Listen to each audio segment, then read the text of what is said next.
Genau. Die sitzen dann nicht. Die machen nichts.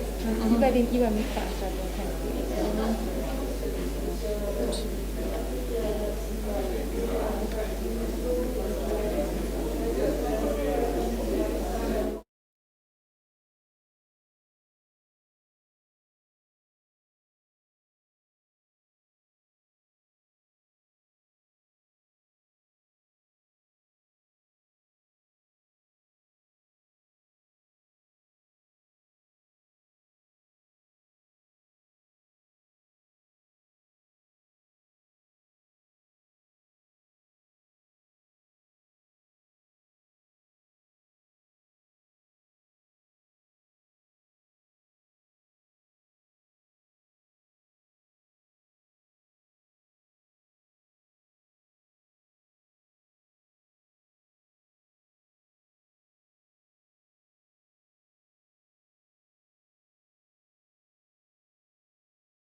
Schönen guten Abend, herzlich willkommen. Welcome to the Architekturzentrum Wien, to this very special evening, featuring a lecture by Lacaton Vassal, represented tonight by Anne Lacaton.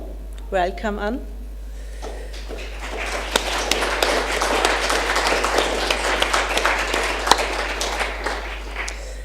Never demolish, never remove or replace, always add, transform and reuse.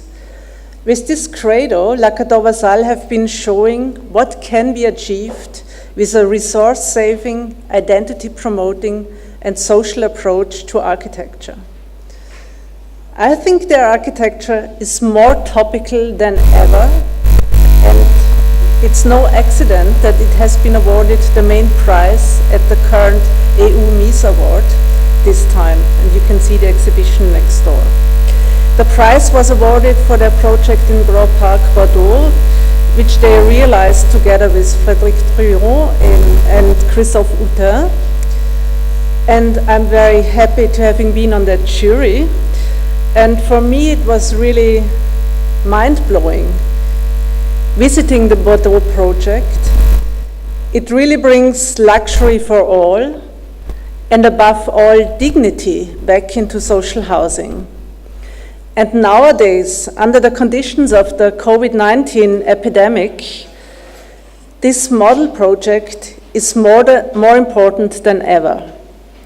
Social housing in Europe can learn a lot from this and from many more path-breaking projects by Lacaton Vassal.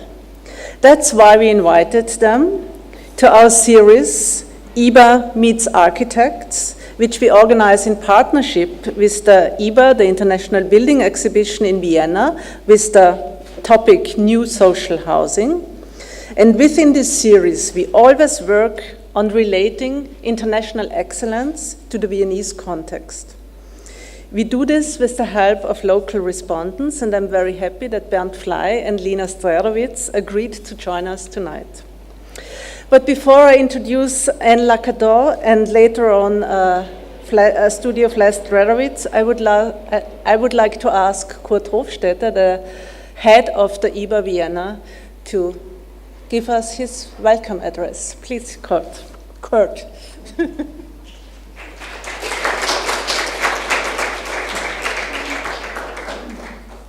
Thank you very much. I'm very happy to be here again. It's, as you can see, it's number 9 in our cooperation with ArchitekturzentrumWien, as you say it in English. And It's a very successful series. I'm very happy about it. And especially today, thank you so much for coming under these circumstances. It's not easy, and I really appreciate that. When I think about the topics you will present, it's like climate change. We know it for decades, but only now society is ready to act and react. And it's what you're doing. You're doing it for such a long time, but only now it's like fresh, and it's like people hear it and are open to hear it and to react. So it's really good to have you here. Thank you so much. We are in the middle of the presentation of our interim exhibition, IBA. You know, most of you know that. Please take the chance and have a look at the exhibition. It's still on until October 22nd in the West. And I think this is enough. I would ask again, thank you so much, Angelika Fitz, and ask you again to go on and introduce our guests. Thank you so much.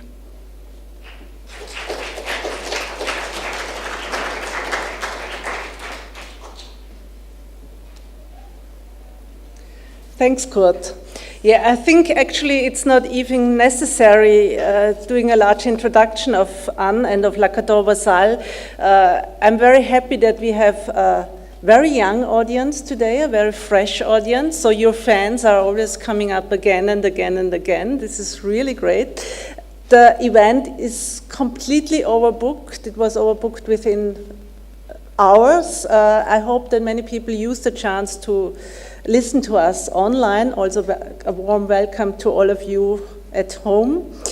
But let me still briefly say a few words about Lacaton Vassal and Anne.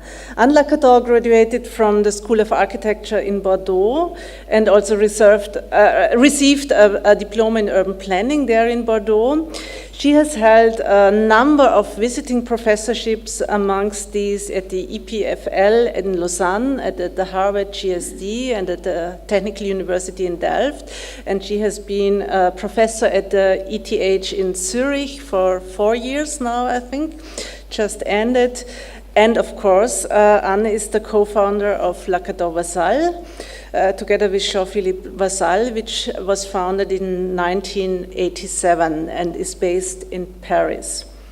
The office has an international practice that includes public buildings, housing, and urban planning. Both Anne Lacaton and Jean-Philippe Vassal teach widely, as we have heard of Anne already. What really characterizes their work and what makes them so special since many, many years, and they do it in such a strong and consequent manner, is that they always start with the given. They always start with the existing structures, which are all very often considered beyond repair, but then they come and say it is possible to repair them physically and identically. And socially, of course. One lovely project by them can be found here in Vienna, actually, next door, here at the ArchitekturzentrumWien in the Museumsquartier, namely our Café Kaubaci, which was opened in 2001 and is still regularly described by the local newspapers as the most beautiful space in the Museumsquartier. And we love it, and we are so happy that you came. Kurt said it already. I think it's very special that you made this trip, that you joined us tonight. I'm very grateful, and please give a warm welcome to Anne.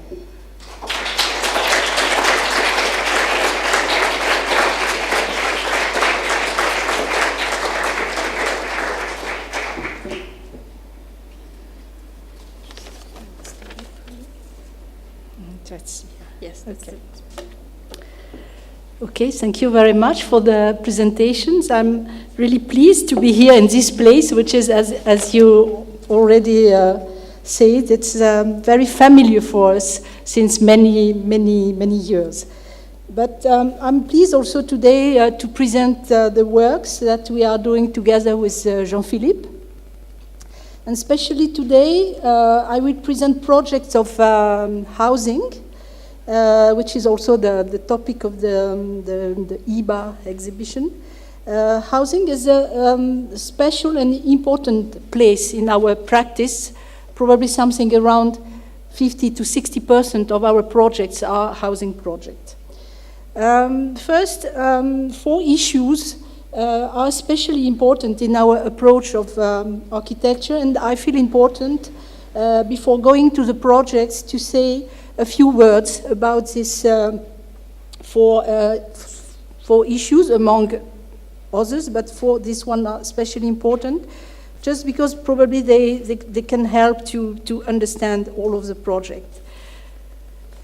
The first one is housing.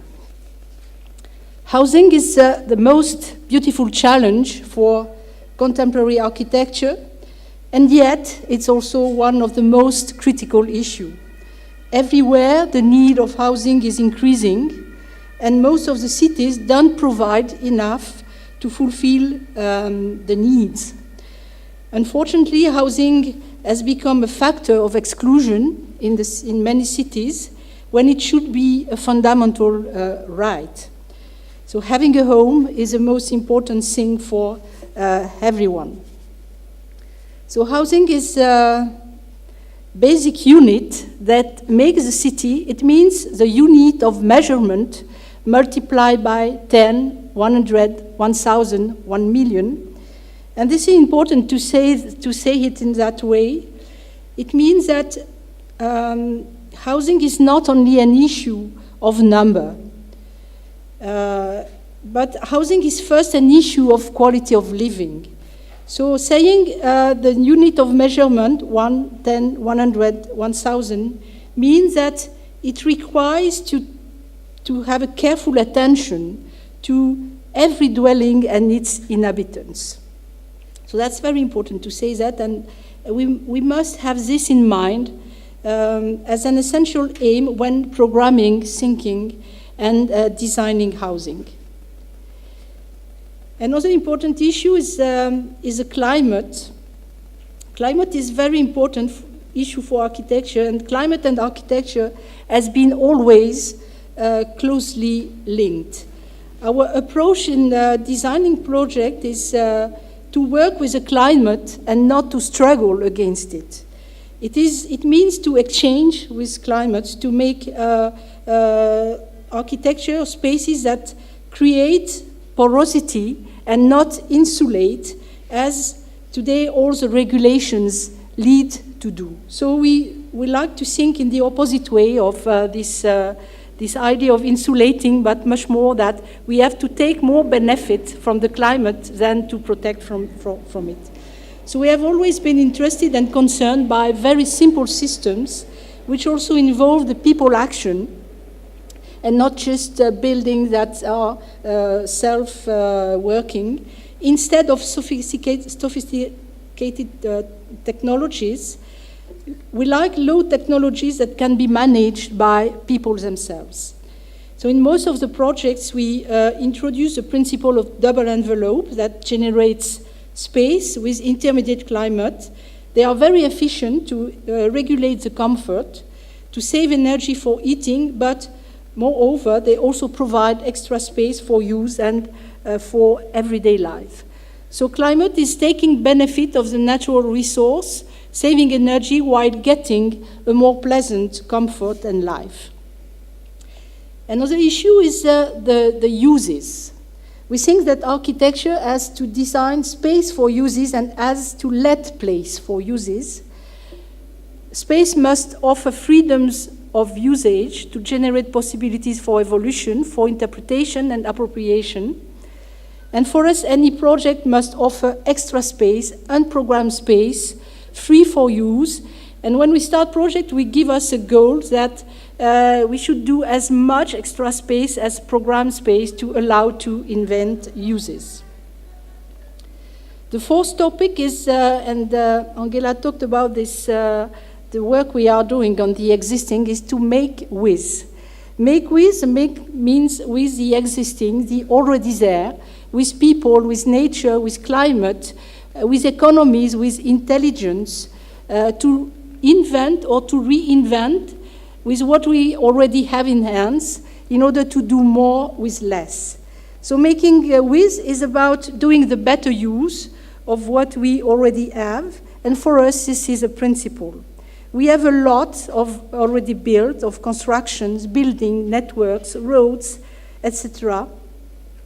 Making with is about considering this existing as a valuable resource, not as always unsatisfactory or constraining. We can do a lot, and we can do well with what we already have. We can invent, and in this way, every situation already there is for us a material for the project as a kind of preliminary structure for the project that we already find. So now I will move to the projects, and as I say, especially focus on housing project. Inhabiting is for us the most beautiful word that we can have in mind for the architects. In France, we have this beautiful word which is habiter, which is not just being on a place, but it's feeling a place or feeling well in a place. So inhabiting, beyond the functional, means freedom, comfort, generosity of space, and pleasure and luxury for all. What does a space for living must give to its inhabitant? That's the main question. Our approach in designing housing is based on two principles: generosity of space and economy, in order to make the best housing affordable, and the principle of excluding any principle or any idea of minimum. So for us, every dwelling should have the same facilities as a villa. A villa, everyone means understand what it means. It's not a model of a single place on a plot. It just if you place yourself inside a villa, you can imagine all the facilities you can have to the space, to have the contact with outside, to move on different ways. So for us, it's interesting reference that we have tried to place in our projects in order to change radically the standards. So what means a villa? A dwelling should be more than the minimum function. Extra space, additional facilities are necessary. So here it's a kind of comparison between, on the left, the standard, a dwelling with 2 bedrooms. I don't know which is the standard here, but in France it's something around 60 to 65 square meters, which for us it's not really a nice place to stay, with just one way to move inside, little rooms. And we think that every apartment, every place to live should have additional private space like winter garden, terraces, balconies, but also unprogrammed space as much as possible, and plus 50% is a kind of minimum that we could provide. And then this additional space creates more fluidity, it extends mobility, it extends the freedom of use, it allows appropriation. So for us it's important that all rooms in a dwelling, in any place for living, should have large doors opening to outside to give a facility of moving by inside or by outside according to the season, exactly as a house on a plot at the same level. So, but to give this generosity and to make it affordable, to create this affordable luxury, it's important to find the tools for designing the project for the construction. But also the way of building the space allows also this freedom. Instead of working with walls, which normally and very often determine the space, the rooms, we like to work with large open structures with large span, free facade. Only a few columns that allows the flexibility, the adaptability, the possibility of evolution, and also which allow to build in a very economical way, to build larger for the same cost. With such structure, we can build a kind of double plates. And then on this plate, there is a freedom to organize the space. So this is also, this extra space is also the opportunity to create kind of intermediate space, a winter garden that is very, very efficient to change the climate and to provide a better climate for the inside, and also to save the energy. But it's also, at the difference of the insulation, it provides with a space for the use and for the life. So it's on this basis that we always design the housing project. This project is the first one that we built as young architects in 1992.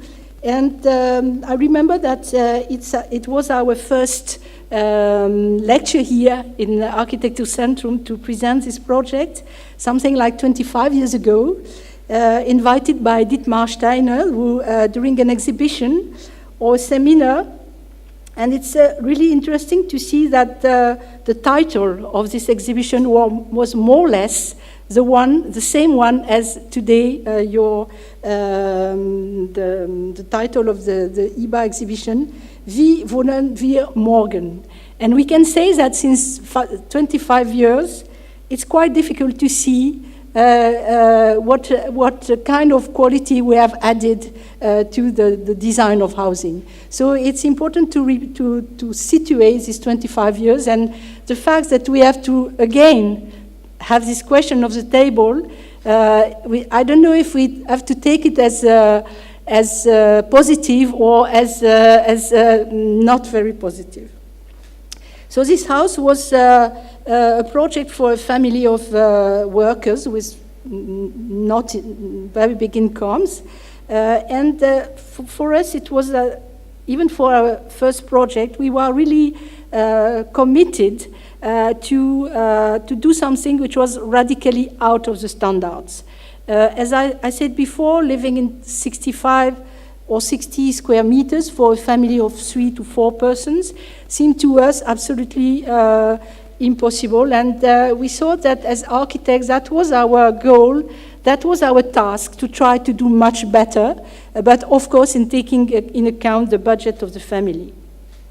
So that was not easy to do it, because we didn't have the good skills or the tools to make it, but our commitment was so strong that we arrived to do it, and we provided with this project of 180 square meters with already this idea of double envelope with this large greenhouse exposed on the east, and beside wooden box with 2 levels for the more traditional rooms.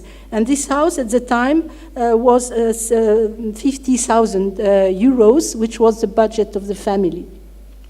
So, but this house was for us an incredible lesson that we never forgot. And this house is still for us a reference that we always think to it, even doing large project, even doing a school, even that this idea of producing space is not expensive.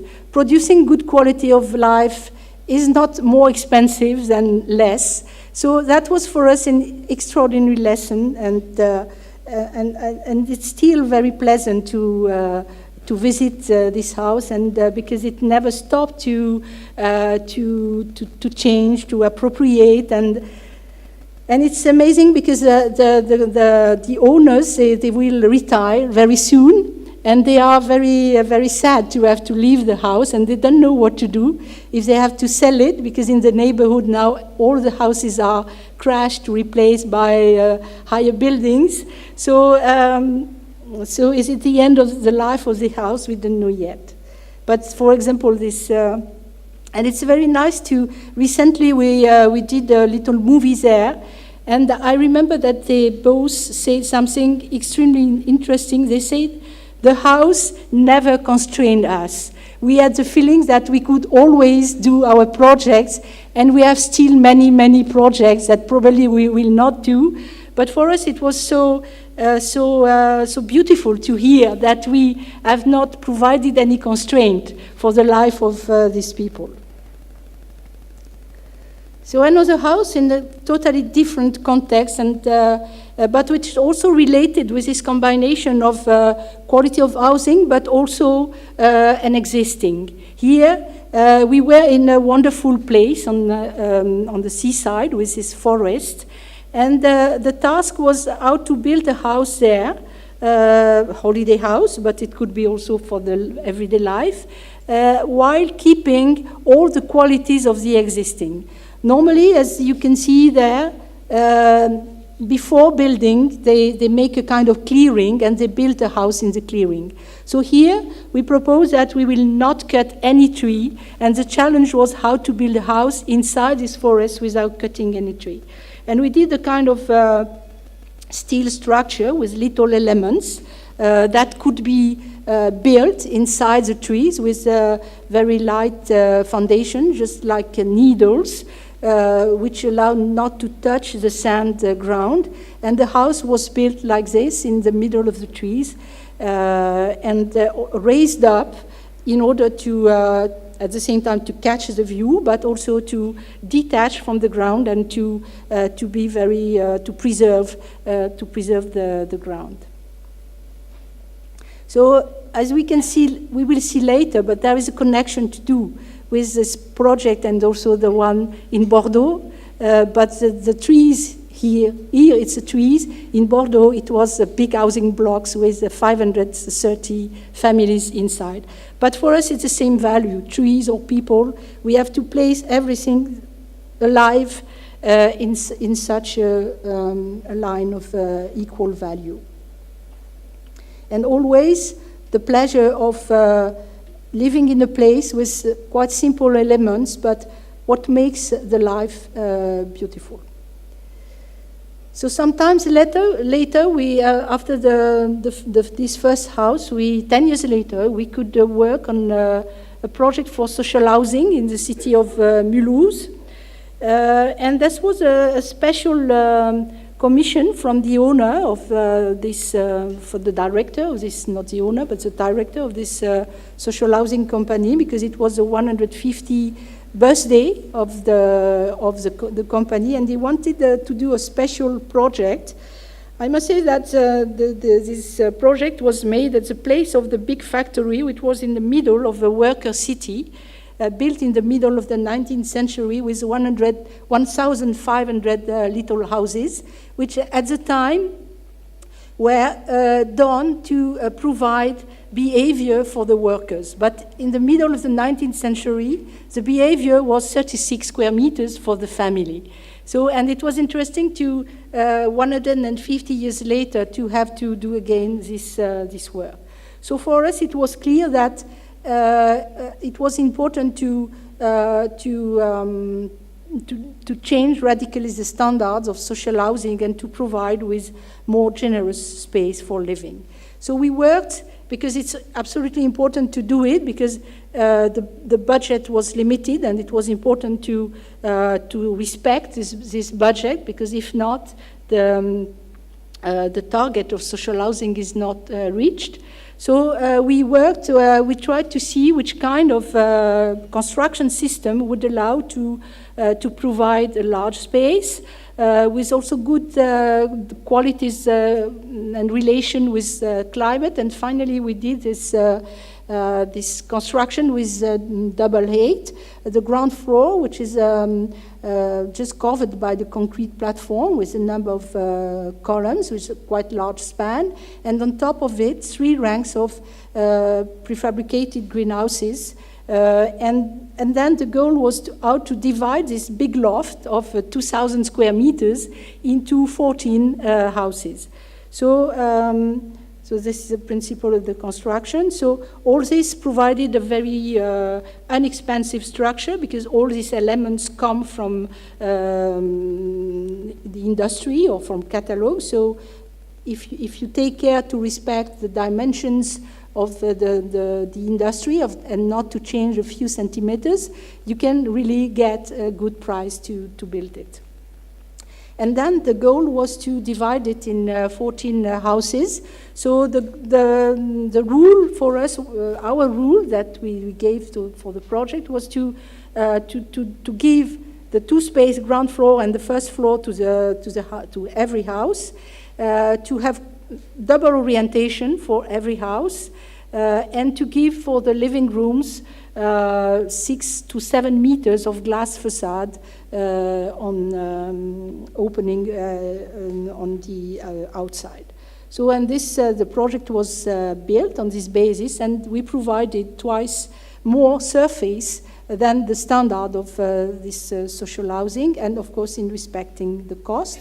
But one of the challenge and the discussion we had very early with the owner was about what about the rent?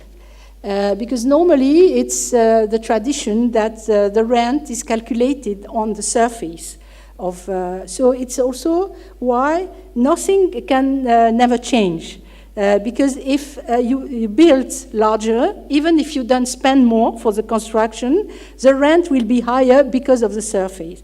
And we discussed a lot with our clients that if he wanted to change the standards and to work on such project, it was important that he work on this rule.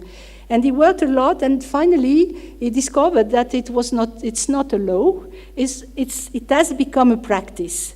And he could change it, and finally he engaged that if we respect the budget, he will not rent the houses in function of the surface, but in function of the type with 2 bedrooms, 3 bedrooms, but not in function of the surface.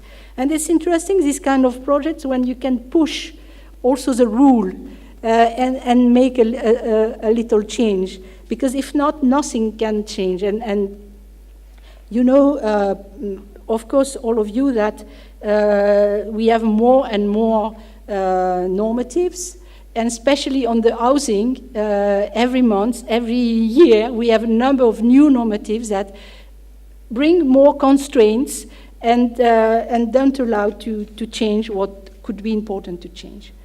So the construction was this one. So this one, this is the picture that what we delivered to the inhabitant, which is large.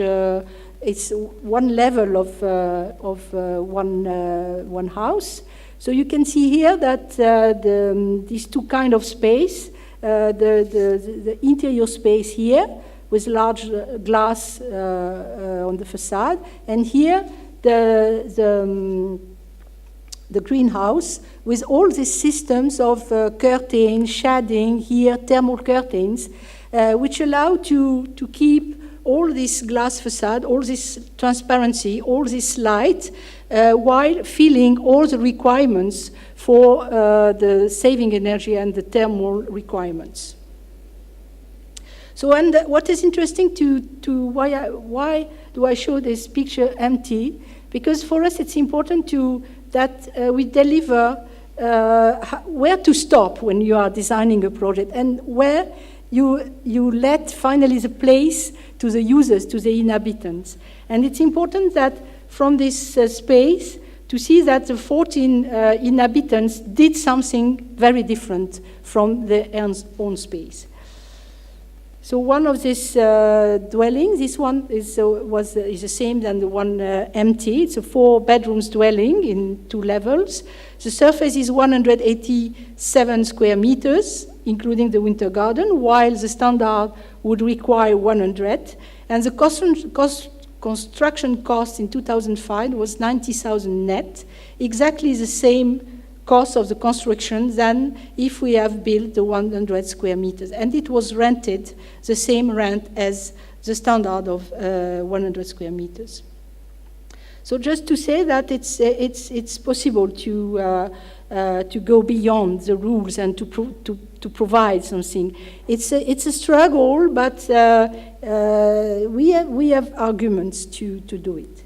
So the greenhouse is like here an extra space that can be used except the winter and the nights, but quite all along the year, with all the systems of ventilation, shading, which allows to have a good comfort in summer, while in winter it's a kind of buffer zone, which reduces the need of heating inside the house.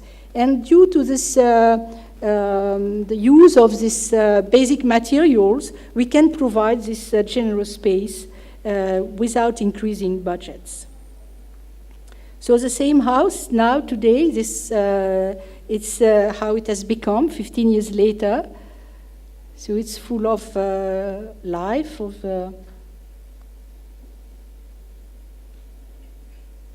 when the guy was living there, the family was living there. The guy is doing cartoons, and he works also at home. So the stair to go upstairs, the garage, which in a way was treated as a room, because many people have no car, but they can use it as an extra space for doing something. So for the same client, he wanted to repeat the experience some years later, but in a very different context, more urban, while density was higher, and here we had to provide on a smaller plot 60 dwellings. But we both committed when we discussed together to not to come back in our ideas that we built in the other project, but how to transpose the same qualities in a more dense context with 5 levels. And this was the challenge of this project. But both we were involved not to lose anything compared to the other project. So we worked here again with very efficient systems of construction. We provided also a very large surface, nearly twice bigger than the standard. We provided also with winter gardens, but in different ways. And the system of construction is also very simple, with these concrete columns and prefab slabs of 10 meters, which means that in one dwelling there is no structural element, no columns, no beams, and every dwelling, sometimes it could be divided in two for very small dwellings, but normally, this surface was given to one dwelling, and then the facade, the partitions, they are disconnected from the structure, which allows kind of flexibility. So the double envelope exposed on south or southeast facade, and the large living room openings, and then here the bedrooms. So here we had also apartments on the ground floor, but you can see the density is much bigger. This is one of the living room, and you see here that's 10 meters large, with this very big sliding doors opening into this winter garden of 3 meters. And here in front it's a garden, but on the upper floor the other apartments have an extra balcony in front. So here it's a room which is by principle unprogrammed. It's not the living room, it's not the bedroom, it's not the kitchen, but it's really the place where the creativity of the inhabitants is the most important. So on the upper floors, the other apartments, here you can see these very specific thermal curtains that we use always behind the glass windows to provide with kind of mobile insulation for the and the principle of this double envelope with winter gardens, the curtains to close the space, the winter garden and the winter garden which can be widely opened, and when all the shading are closed in the summertime. So I will not so much comment this sketch, but just to say that it's a very efficient system in winter, because it provides with naturally a temperature in the winter garden which is more or less 5 degrees higher than outside. So it means that the difference between what you have to eat and outside is reduced of 5 degrees. But all systems closed in the night to keep the warm inside. While in the summer, because the sun is much higher, the winter garden, all doors open, act as a large terrace which provides shadow on the glass facade, and also the double orientation allows to provide with natural ventilation and to give a good summer comfort. And the same space with the inhabitants' installation, so which is always surprising and very pleasant to see. And this project in Geneva is the last one that we just completed in May. Very different context in Switzerland, in different standards, different ways of construction, high level of skill to build. But anyway, it's not a matter of materials. It's not a matter of construction. It's a matter of what is the space giving to inhabitants everywhere we are. There are specific conditions here and there, according the climates, according the geography, according the uses, and so on. But the attitude, the approach is always the same. So this is a tower block of mixed use, where we have on the ground floor some retails, and we have 5 levels of offices and 14 levels of housing. So here, because we could go quite far in the achievement of the bioclimatic study, we provided the winter gardens all around in the housing space. In the other projects, like the last one in Mulhouse, we could afford to have a large winter garden on one facade, but it was too difficult to provide winter gardens on both facades because, of course, in social housing budget, we have to make choice. While a double winter garden is extremely efficient for the thermal efficiency. But here, we could do it, and now we could see the results with these winter gardens, which it's in white here all around. So when it's in front of living rooms, it's 2 meters, 10 or 20. And when it's in front of bedrooms, where you don't need to have so much use, it's much smaller. But it was important to do it all around. So here we divided this, the shape is the one of the plot. It's the maximum construction that we could do to be efficient on that place. And we did 2 blocks of staircase in order to avoid to have apartments only on north. So all the apartments, they are either in a corner or they have crossing a double orientation, except the very small one here, but it's compensated because they are in duplex. So to look at it more closely, so that's this winter garden. This one has 2 bedrooms with a large living room opening on 2 winter gardens, a small one and a larger one. The one bedroom, which can be opened with a large sliding door to extend the feeling of the space in the day, and another bedroom. So some pictures, they are still empty because it was completed just in May, and the first inhabitants arrive step by step. But you can see here the principle of these 2 layers, the glass facade, which is closing the heated space, the winter garden, and here this is the facade of the winter garden, which is much lighter because it needs to be a little bit porous with the air, and then a balcony in front, plus this 2 system of curtains, the shading and the thermal curtains. So here the situation all closed and all open for the spring or the season.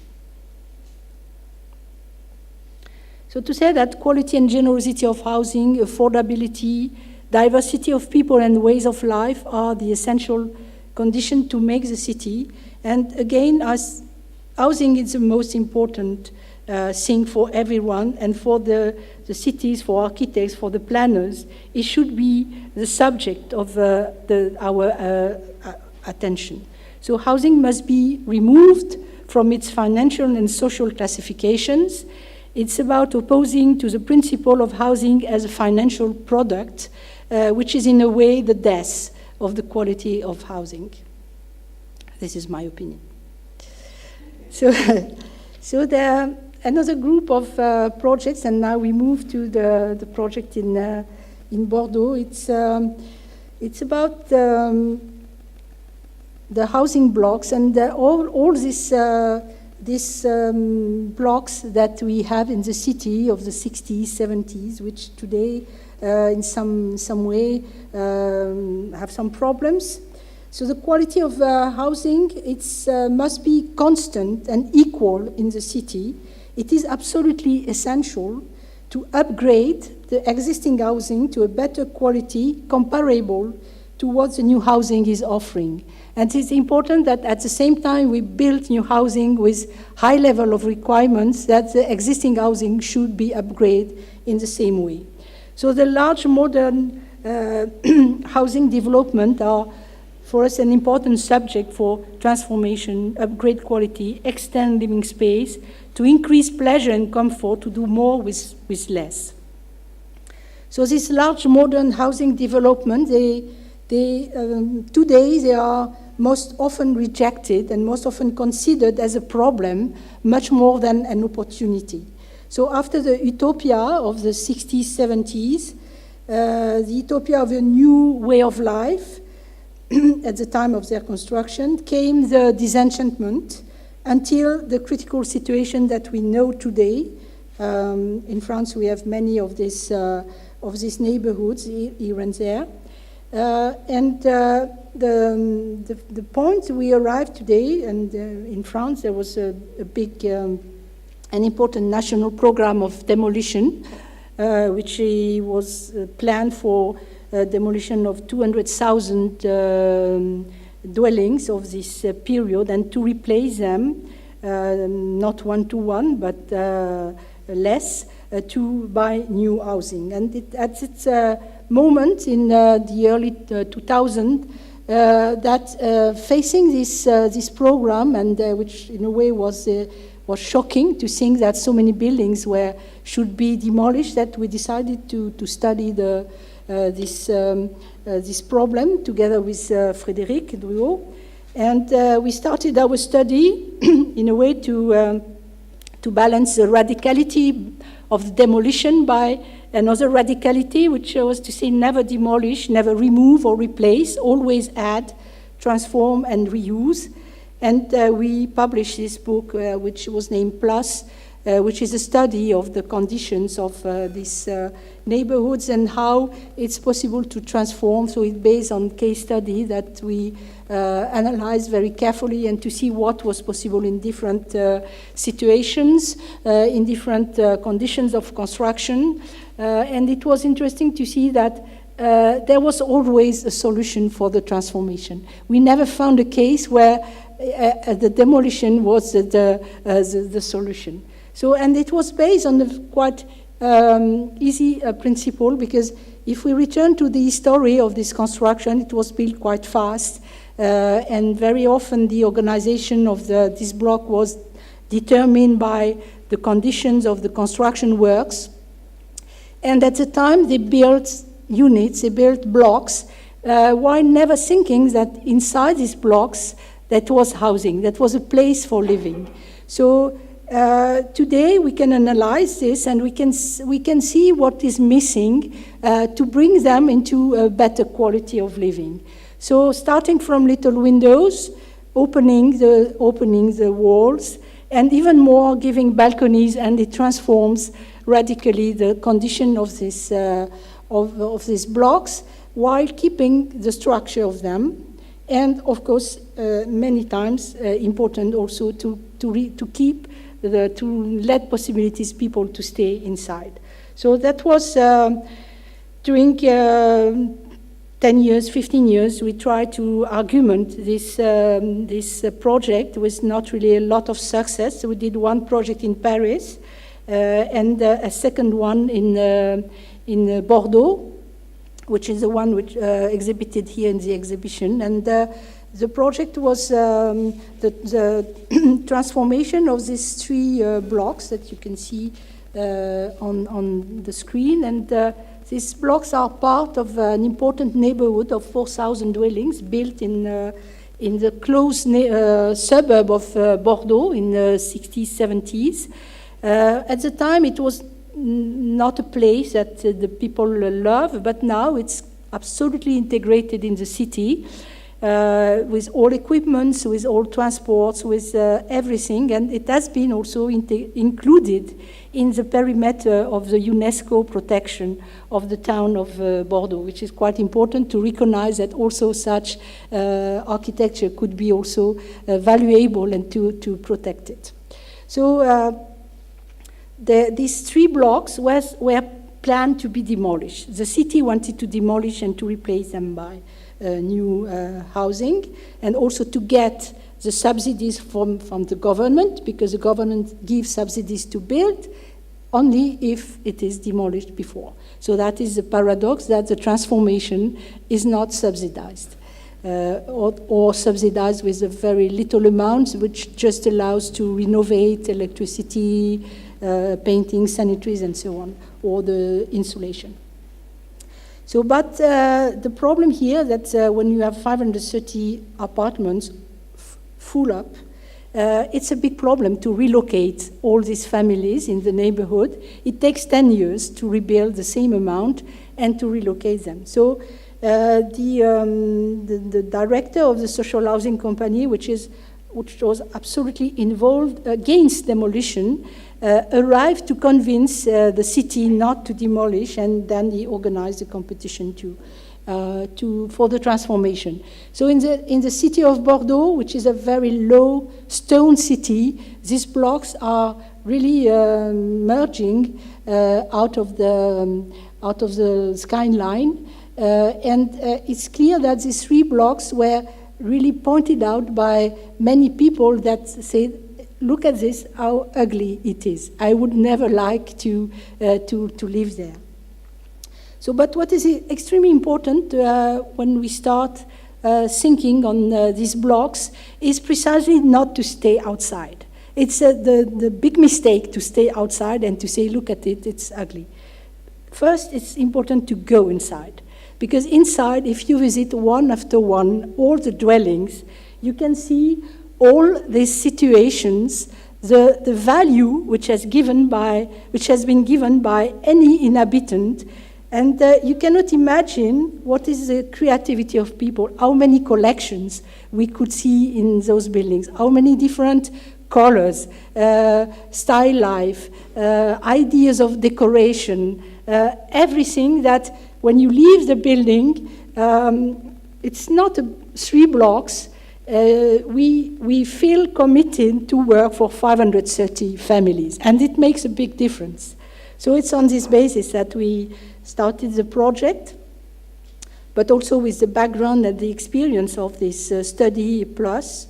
So this the pictures of the existing, where you can see this amazing value, which is in totally contrast with what you can see outside. So, and here again, the first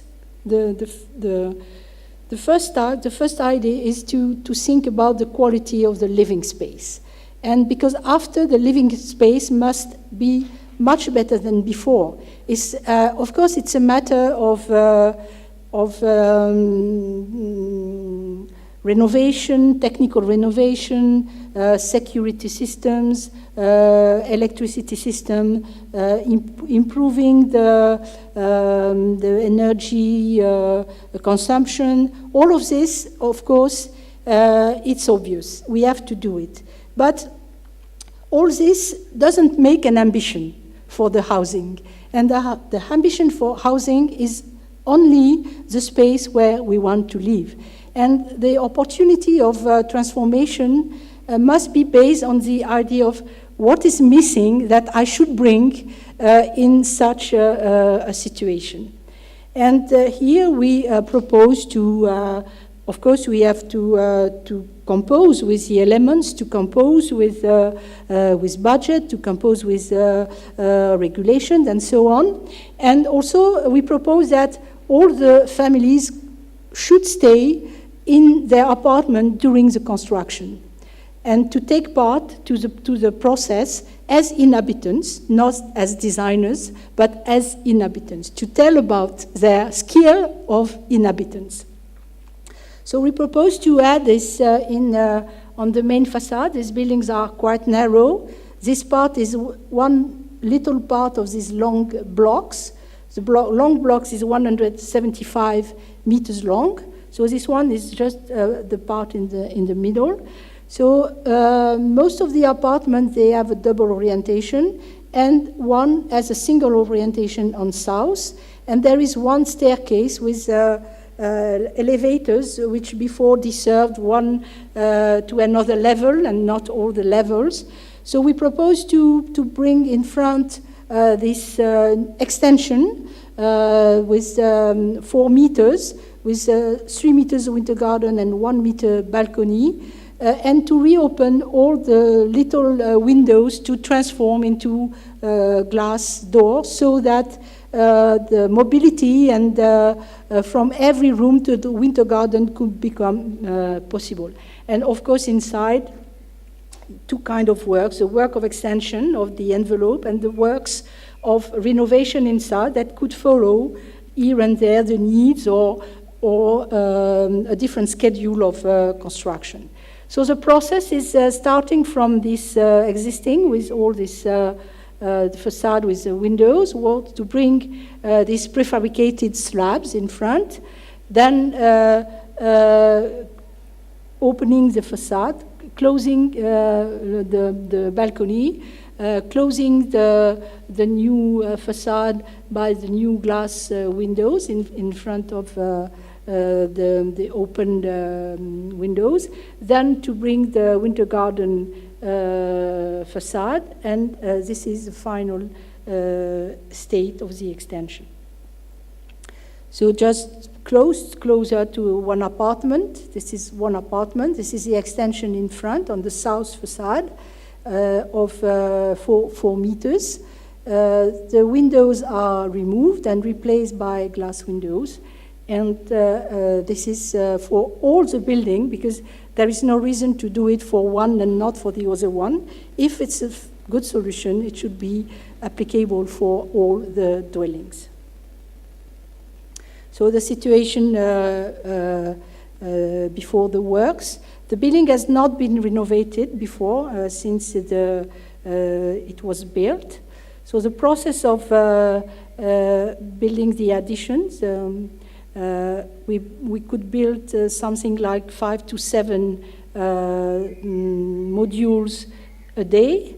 I remind that all the families stayed inside, and we have just 1 or 2 apartments to allow families to go during the day if they were annoyed by the noise or anything else. But every night they return to their apartment, and we reopen the water, electricity, and so on. And the final result, with all the apartments extended, with this process of all prefabricated element. First, we did the new foundations and new columns because it's not supported by the existing building. It has its own foundation. Then the process of building the modules. It's quite easy operation with only 2 persons guiding the module and 1 person on the crane and 1 on the ground, which is guiding the operation. Then when 1 level is built, they prepare the next just to fix to make stability for the wind. Then the columns arrive, and then the slabs, and so on and so on. And when we have a number of, we had something like 5 levels built, we could start the process of changing the facade. So the commitment was to change the facade in 2 days to make it acceptable for the families inside. So the first day was the opening, and the second day was the construction of the glass windows. All of this was prepared before, and it's a kind of very rigorous method of working that we prepared from the design of the project during the competition, and then we performed it with the contractor afterwards. And then when all this is finished, the families can open the windows and take profit of the winter gardens. So the operation of cutting the blocks, the handrails of the windows, the apartment is protected by this partition behind, but also with windows, so that the family inside can keep a little light. And then the step of placing the frames and placing the glass window, and it's just remaining to finish the threshold, but it's something that can be done later. And the transformation view from inside, because it's extremely important, again, to place ourselves inside, is from this situation to this one, and this new relation from the inside of the apartment, which at 80% has not been changed because it was already very well maintained by the inhabitants. And that was one of the challenges, to do these works without damaging anything inside when the inhabitants didn't want to change it. So for many apartments, it's an important new surface, totally free of use, that they could appropriate just afterwards. So, and just to show you the images of the different ways of using the space. Some are very minimal, some are full up installations, plans, or anything. So it depends on the mood of the inhabitants. Some of them, they make some experience of colors. So, but it's always surprising that they don't need to be guided to use the space. For some of them, it's immediate. For some of them, it takes weeks. But it's not necessary to give any guide. The only guide that we gave, it's how to use the 4 elements of the facade, the 2 facades and the curtains, to get better comfort winter and summer. And from this work that starts from inside, that improve the housing condition, the transformation is as radical as demolition and rebuild. And we took also the opportunity of this big flat roof to introduce also another 10 houses for a little bigger that could use this wonderful location on top of the roof with very light constructions. And it's quite fast becomes such a nice place to live. So the transformation from this to this one, like a new, absolutely new building, and from the situation to this one. Just a few numbers to show that it's, this experience can be replicable, can be repeatable, because it's very, very basic conditions. So 100% of the existing has been conserved, 20% with a heavy renovation, like the hallways, new elevators, the bathrooms, but 80% of the apartment is a light renovation. We added plus 53% of the surface to the building, more or less an average of 50 square meters plus for every dwelling. The energy consumption saved was minus 60% just by adding these winter gardens and changing the windows by these performance glass windows. 100% of the building remained occupied during the works, no move of the inhabitants. 0% of rent per charge increase because the owner considered that it was his task to maintain the buildings in a good condition and also to provide with also the upgrade to sustainable buildings. But it's public social housing, I remind you.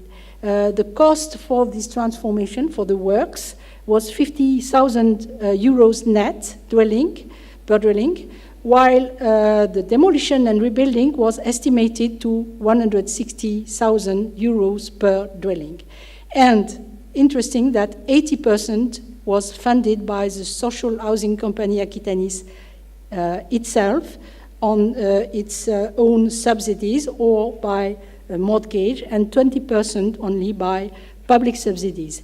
So it's interesting to see that it's not that it's in a way it's a basic experience that can be repeated. It's just a question of the will of the owners and the will of the cities to upgrade. And we cannot say that it's too expensive. We cannot say that it's too expensive to renovate and it's less expensive to demolish and rebuild. It's a very bad argument, and such projects with such a big scale prove that this is possible.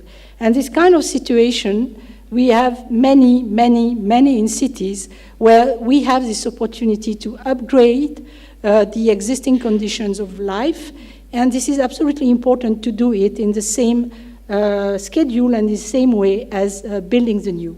And just to conclude, I give the floor to one inhabitant with just a 2 minutes movie.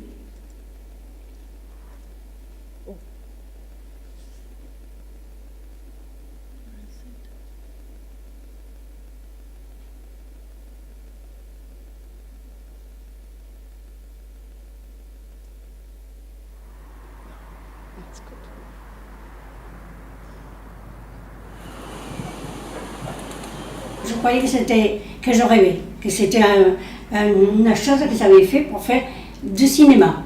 J'ai pensé ça pendant longtemps.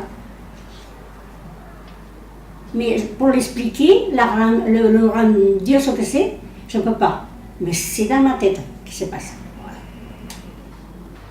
On ne s'entend pas que ça finisse comme ça. Je vois comme ça, je vois une énorme chose très bien faite. C'est mes yeux, voilà, finalement. C'est avec ça que je vis maintenant. Parce qu'avant, on était ici enfermés. On ne sortait pas, on était là, il y avait des petites fenêtres, tu voyais rien du tout, quoi. Dans les jardins d'hiver, je fais beaucoup de choses. Je me promène, je sors dehors, je regarde les gens qui travaillent à l'extérieur. J'arrose mes plantes, tout, quoi, et je fais la vie. Moi, je vis avec mon copain, le temps. Vous connaissez le temps? Je suis à l'ascenseur, je trouve des gens, et je le vois, il fait chaud, il fait froid, il va faire mauvais. Et c'est toujours mon compagnon de route. Il ne me suit pas trop. Et puis après, ça continue, et je parle de mon balcon. Je préfère le balcon que l'appartement. C'est normal. C'est une autre vie. Là, je suis dehors. Je sors à l'autre balcon, le petit, c'est dehors à l'extérieur, je vois tout le monde, je regarde les gens, c'est comme si je suis dehors, à la rue. That's it. Thank you very much.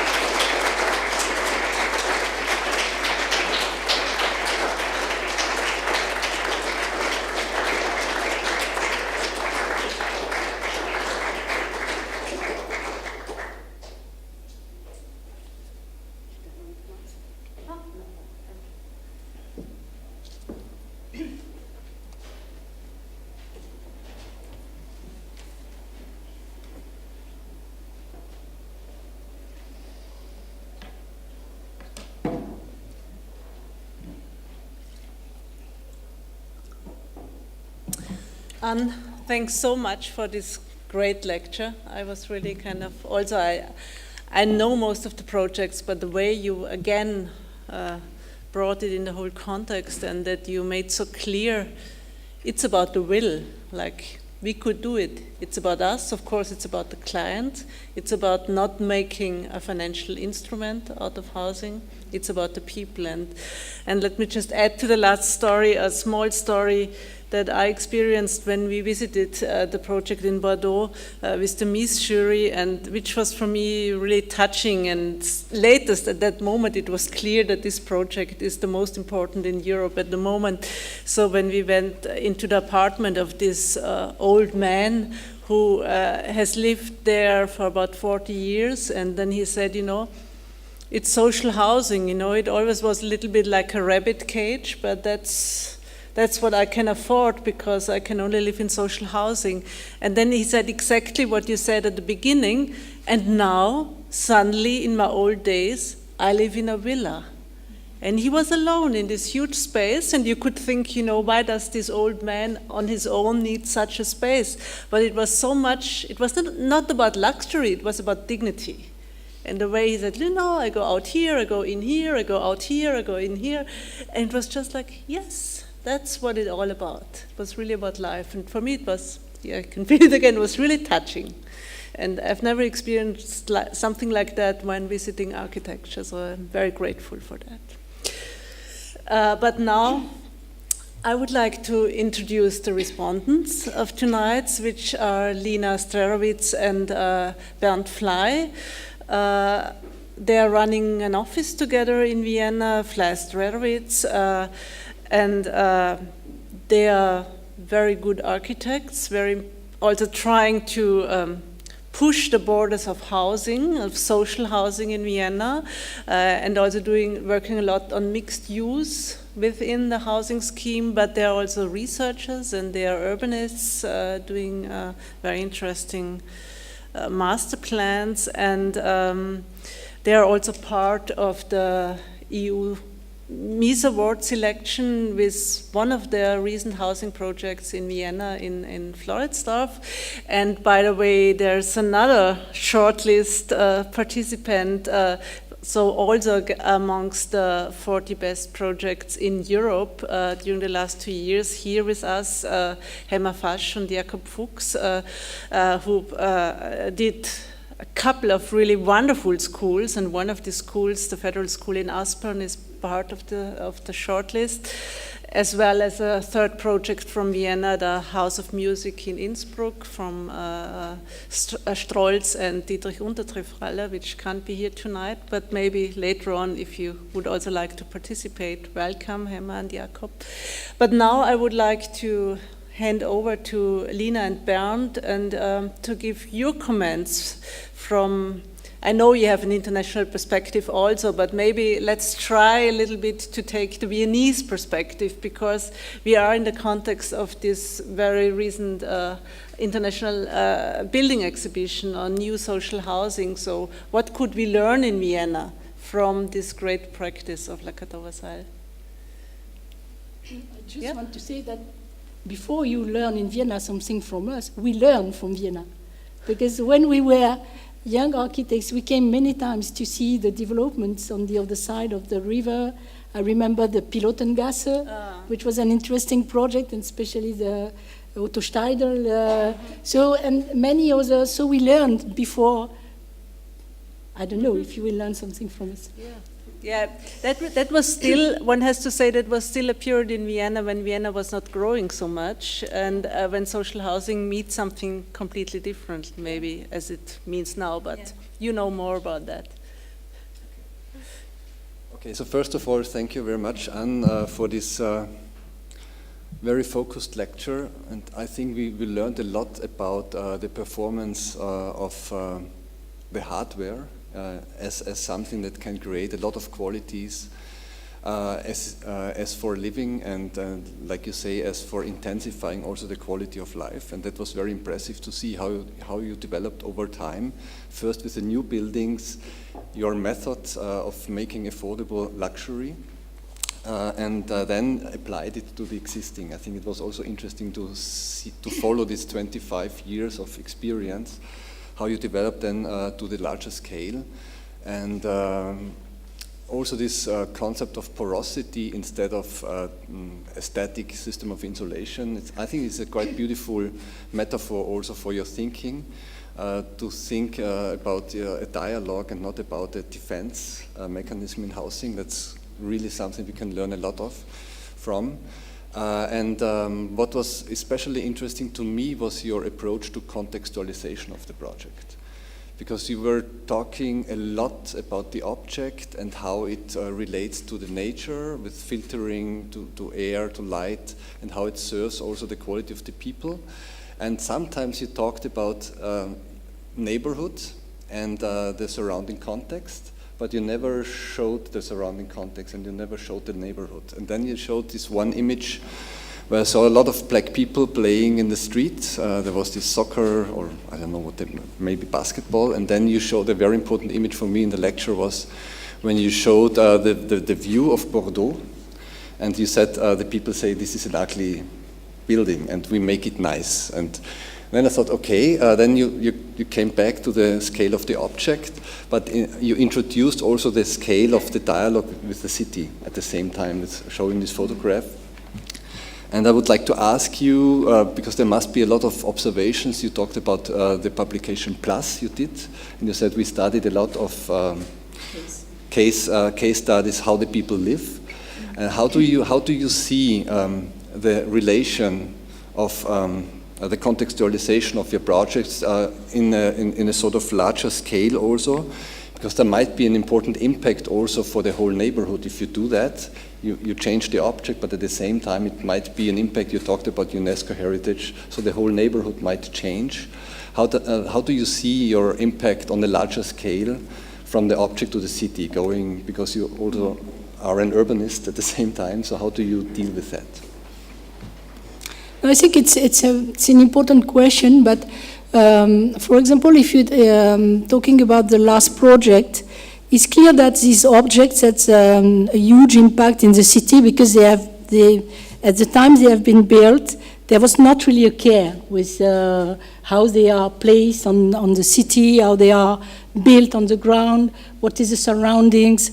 And it's clear that if we have the hand on this, and we did it, for example, for this project in the competition project, but afterwards we couldn't do it, was also to, I didn't talk about that, but was also to work on the kind of circle, the ground, how to change also the ground and bring constructions of intermediate levels, or to integrate much more these constructions into the city, in order that it's not. We don't like to talk about objects because objects is for us is not related to architecture, but it's clear that in the city, what is interesting is to have different layers. And the integration for me is made by these different layers, which also allows to integrate mixity. And this is probably what is missing the most also in such neighborhoods, is that besides the buildings there is nothing. Or the other building is 50 meters. So it's important to imagine that there should be an additional layer. As for we are additioning space to the house, the city needs also additional space, additional to try to mix much more the ground to the height. But in this case, because in France, in fact, the architecture and urban planning are extremely separated. So when we started after the competition, to build the project, the city say, no, we have appointed an urban planner, it will take care with the ground, and your project is not is not kept, and you just have to work on the building. But it's clear that it's, if I talk about the building, because it's already an important task to arrive to do that, and the owner of the building, in fact, he asked to work on the building and not to the surrounding. But I think your question is absolutely clear that, in the Plus, we really work on that idea that the dwelling is a starting point of changing the city. So it means that you improve, first to improve the dwelling, then to improve the common space between two dwellings, then to improve the common space of 10 dwellings, then to have the hallway, and then the hallway provides improvements to the close neighborhood, and this is very important to go in that way. But it's clear that we need also to introduce other layers on the ground, which allows also to create more life and to integrate these blocks into the city, and also because it allows to introduce a kind of densification, which also is necessary in the city, but a good densification, which is not just a result of numbers, but the result of the observation of the situation and how you can increase the density without damaging what is already there. But the ground layer is absolutely important. But we have, many times we don't have the hand on it. Just to add on that, because we in Vienna, we have since 10 years, we celebrate now 10 years of social sustainability. It's a sort of a main pillar in housing, it's economy, ecology, architecture and social sustainability, and the Viennese are very proud of that because we have this heritage of Red Vienna. And it's interesting, if we start to talk about social sustainability, the people always talk about common spaces. They never talk, for the first, they never start with the flat and the unit. What's interesting is that you create a sort of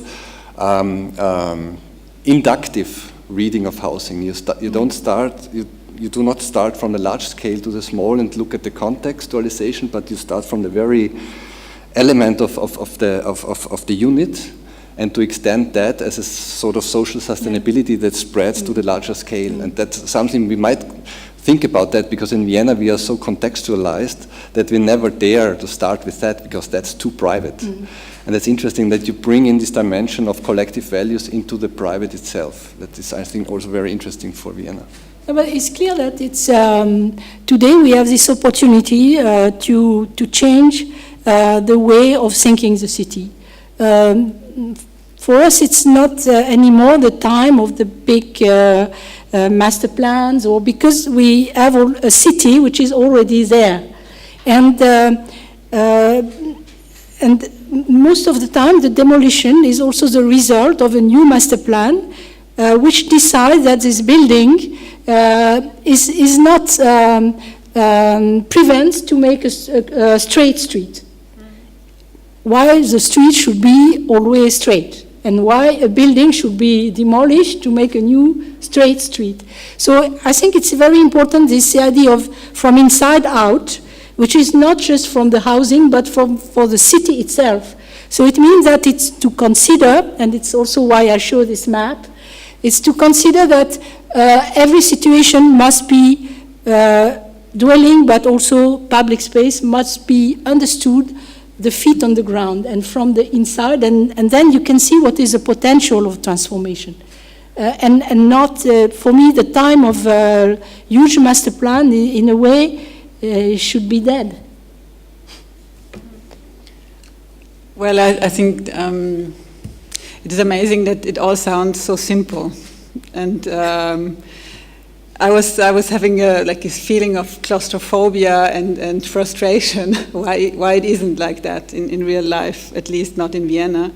And from what you tell, obviously it isn't that easy and simple in France either, no? Because you worked on this for 10 years and it's just one project, and a lot of demolition has happened. And I was wondering if not even the demolition in some way, or the how would you say this, the perspective of demolition was something that facilitated this project, because there was someone who was afraid of what that would entail, the demolition. You could not deal with these 500 apartments, where to put people up. Yeah. This does not happen in Vienna. We don't demolish, because somehow the substance seems to be just good enough. And we just repair some things, we insulate, we close things even more, and lose qualities that are there. And I think it has to do with what you said about going inside, because I think the authorities, the institutions are afraid to go inside the apartments, because you would have to meet people and to engage with these people. And I would like to know just a little bit more about the process of communication, and also your role in that, because what I'm sure is that people who live there, all these people now, they also understand what architecture can do. So it's also something, I wouldn't call it educational, but something about Vermittlung, transmitting, mediation of what space can be, and it's a process of learning probably for both sides.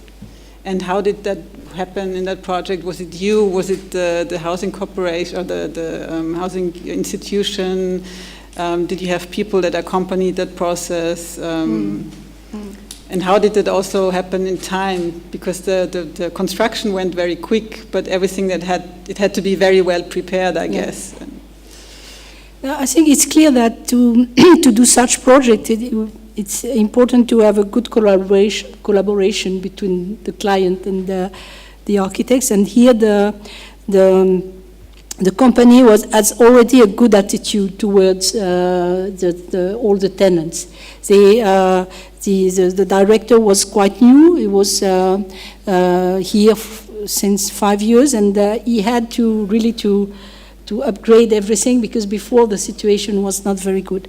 And I think when he decided to make the transformation, he had already gained a new confidence of the inhabitants who were open to participate to something.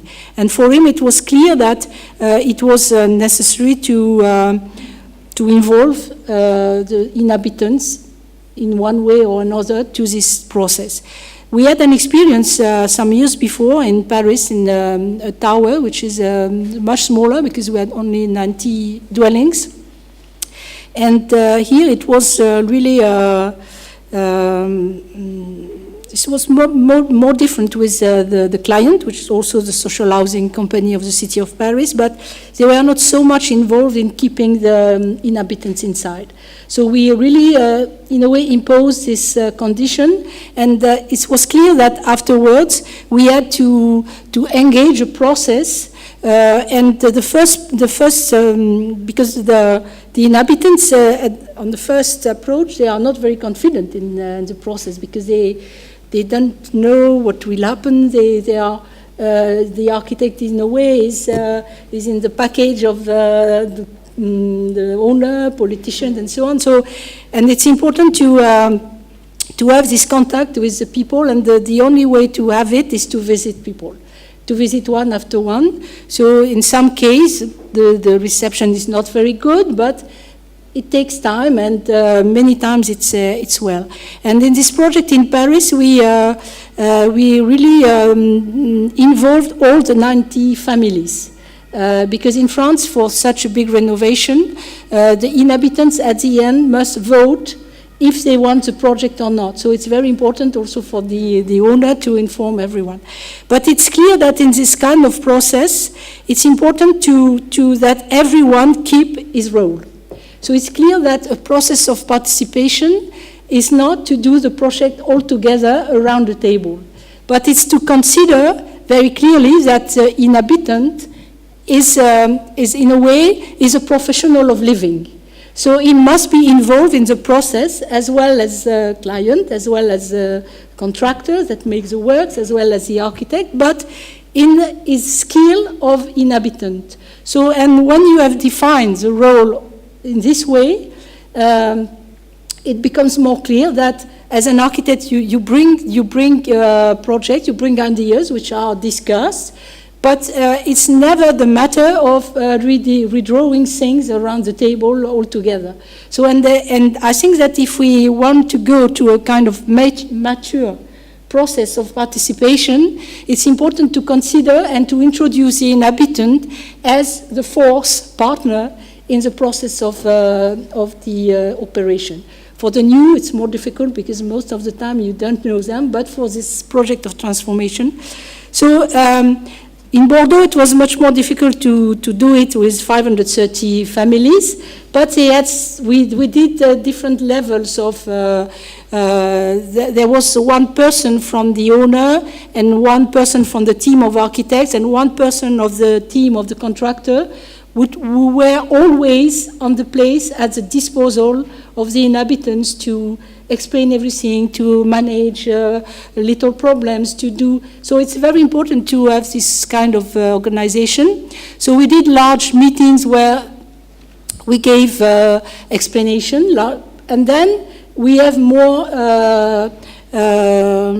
different topics that we could work with, for example, one staircase, or and it's clear that 530 families, they don't all participate to this.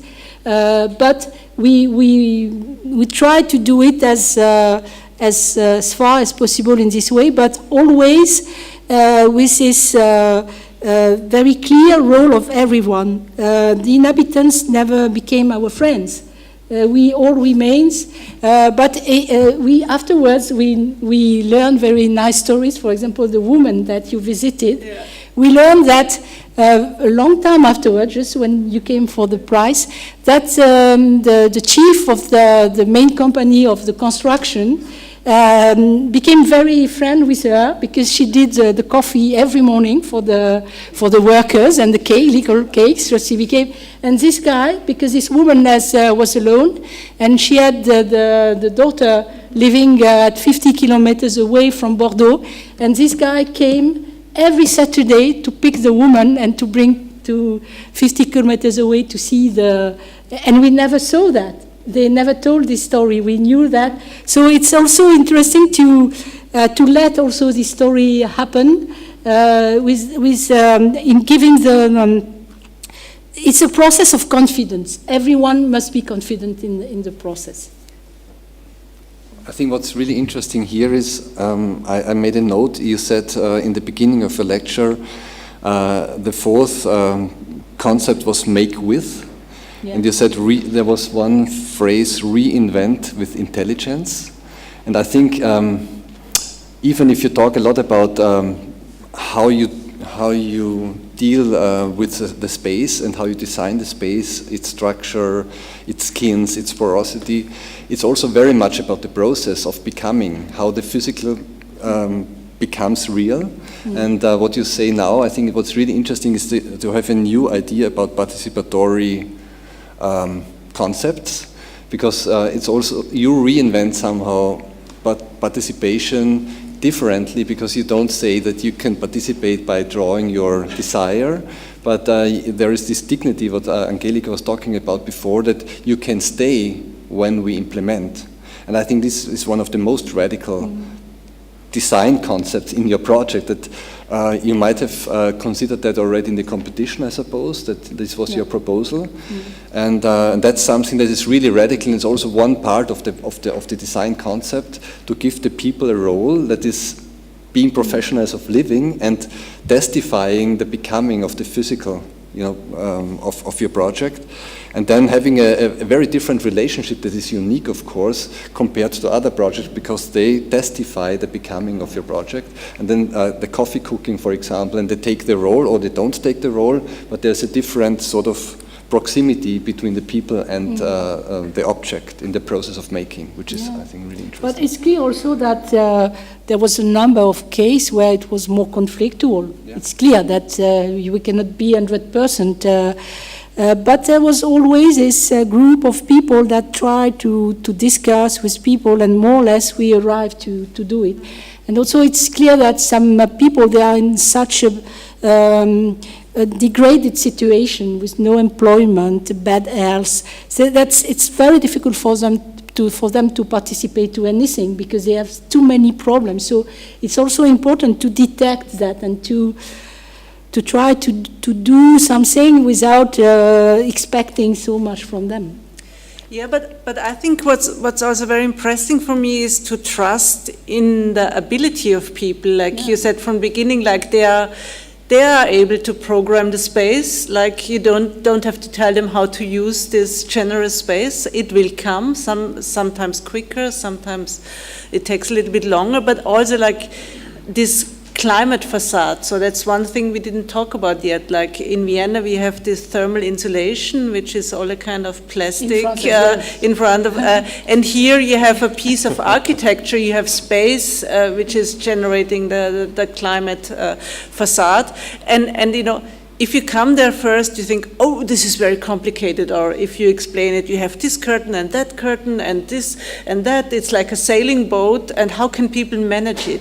But when you're there and they show it to you, it's very clear what they do in winter, what they do in summer, what they do on a sunny day, on a shady day. And so it's very organic how to play with this. And I think I don't know how it would be in a very paternalistic system or tradition like in Vienna, where we always think like there's one standard and people are not able to do anything else, and they're not even able to get some fresh air into their apartment or whatever, and to have this belief in people. I think that's very important, and of course this belief also in new standards. You were talking about standards before, and I think it's very difficult to convince clients and No, but I don't see any specific quality to trust in people, because I think for an architect it's a kind of basic fundament to trust in people, because it's in a way we have to do space for people, and if we don't trust in people, it's quite difficult to imagine the space. But trusting people means also that we have to not to define what should be their life, because they can know it, and if they don't know, sometimes they do good, interesting results, sometimes not. But this is a life. And the same for the winter gardens. Some people, they use it very well, some others not very well, but we are not those who think that because there is a risk that it doesn't work, we should not do it. The risk is also part of our trust. Yeah, that's probably one of the reasons why this does not happen so often in Vienna, because I think we are trained, we are asked often, nearly always, to make buildings that are foolproof. You know, that you cannot do anything wrong as an inhabitant, and it has a lot to do with the fact that you don't know the inhabitant, and you have to expect the worst somehow, and not the best, and that's very hindering in all this communication. And I think it's one of the things that what we call Hausverwaltung, like people that take care of the buildings, they are not educated for dealing with people in a positive way. So we have this social sustainability on one side, which is dealing with people during the process of planning and perhaps moving in, but then they move out, and a more bureaucratic thinking takes over that has to deal with the hundreds of apartments, and is of course overburdened by requests and complaints, and it becomes a very defensive situation. And I think with buildings like that, the question of caretaking perhaps also becomes more important, because if you lower standards and things might break, things might be misunderstood, perhaps you have to talk to people again to see if they still remember how to deal with their winter garden for the good insulation. No? And I think this is also something that was a big issue in this idea of care and repair, that it's an ongoing process, and caretaking is part of architecture actually on the long run. And then we can perhaps imagine different kinds of architecture if we can think about that. I would also like to give you, all of you, the chance to, we have an open mic there, like not the classical mobile mic due to Corona, but whoever has some questions, please use this open mic now.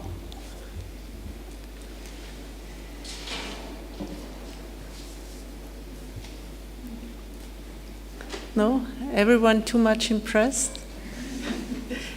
You can do it in German or English, or maybe French for Anne, no, not so much for me. No? So we continue, yeah? I can add something. Because I think we always, we might ask us, how can that happen? How can you upscale Latapi that you did in the early 90s to such a large scale? And of course, maybe it was also a bit of course, your radical attitude to stick with the topic and to develop that further on. On the other hand, of course, there was this client then that said, okay, maybe he was also impressed of the small scale benefits of your project, and then you tested it and you did it in Mulhouse in another scale, and suddenly the hardware challenged all the software issues. Like you said, well, the client couldn't deal with 180 square meters with 4 rooms. It did not work. And in Vienna, we see it always the other way around. We challenge the hardware through the software, like social sustainability. We start from that. You started from the hardware. And I think that's what I think is really, it might be also moments of being lucky to find this client, to upscale it and to develop it further on, of course, with all your strength, and that what Lina was saying, that you could really implement on a large scale. And the question is now, how can we take that experience to something that changes the standards in living? Because we know that it is better, of course, to think in a dynamic way about the skin and to think about porosity instead of insulation. But it's always a question of credibility of the structure, and you need, of course, the client and you need the architects. And now it's your story, and how to transmit that to a larger, how to make this a pedagogy for possibilities, for new possibilities for housing. That's still a big issue that is very much linked to your personal also development. And it's I think that there is this gap, how to translate that to something that becomes then a sort of new standard beyond the standards that we have. I think that's a challenge. Maybe we could take Kurt into the discussion now, because he is responsible for establishing new standards in Vienna now with the IBA. Probably I could add something to what you say about the standard. Standard probably is, I'm sure it's not something interesting, but another thing for me that is not very good to add to housing is social housing. The categorization for me is very bad. Social housing compared to something else, it's just different subsidies. It's different, probably some other regulations. But when designing the dwellings, there should not be any kind of category possible. And today we see that social was social housing, then affordable housing, then affordable social housing, and it's always more and more restrictions, more and more talking about the minimum. And for me, it's the opposite way to consider the housing. If we think about what should be a good housing for everyone, we should arrive to do it anytime. And and if we were more to be convinced of that, I would say that we could see more examples. But in a way, everyone accept the situation and say, okay, it's fine. Finally, the thing is to provide housing. If it's social housing, probably it's enough to provide housing. But it's not really ambitious it's not a great ambition for housing, and I'm really sure that the quality of housing depends also the society relations and pacification of the society.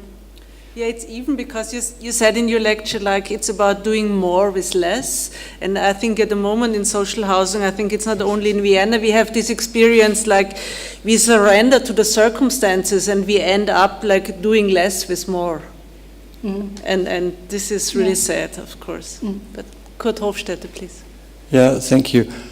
I wouldn't say to be responsible for creating new standards. It's more we are trying to support innovations and helping them on the way to getting new standards. What came to my mind immediately was this notion of smart dwellings we have in Vienna, which means they're easier to access on a financial level, and they're smaller, more or less, that's it. And what I saw was really smart dwellings, which are much bigger. And so that's really interesting to see that. And when you said the price for people kept the same, there is 0% of more cost of raising costs. Does that include the additional square meters they can use? So are they for free, or is it the same price per square meter, but they have more square meters to use, and so they have to pay more? That's really interesting for me, because then it would, of course, be more expensive for people.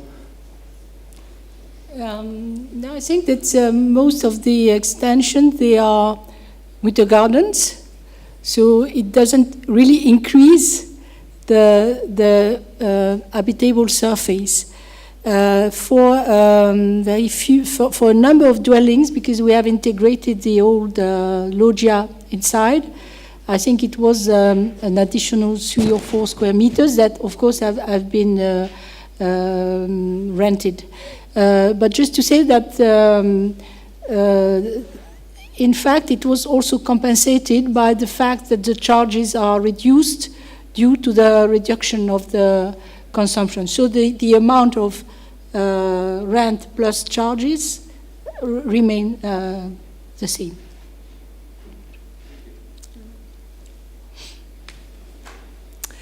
Any more questions from your side? Yes, there's one. Could you please come up to the mic so people on the net can also hear you?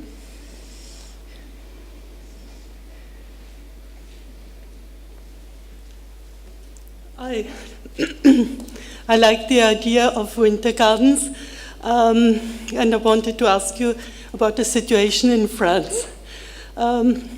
From your example, because we had winter gardens, especially in the 80s, I think, but never in this dimension. And it's such a new and befreiende, liberating idea, I think. We have thermal insulation programs and we have climate change. And how can we learn, and do the people in France learn from your example? Thank you. It's clear that it's the opposite of how the regulation for the thermal specification of a building are. Because today, if you follow strictly the regulation for the thermics, we should do buildings which work themselves and where the inhabitant, in a way, disturb the system. In opening a window, also it's the inhabitant should not be there, because everything he does is a mistake. So while it's more interesting to imagine that we are the main actors of our savings. And if we are involved in opening doors, closing curtains, it's not so difficult to do. But we see immediately the consequence on the comfort, on how we spend the energy, and it's quite natural to come back to this very simple ideas as natural ventilation, and it's very.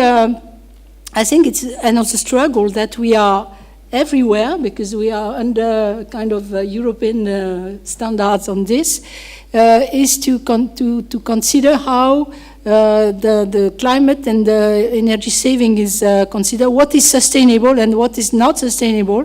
And you can see now buildings which are awarded as exemplary, which are the worst place where we would like to live.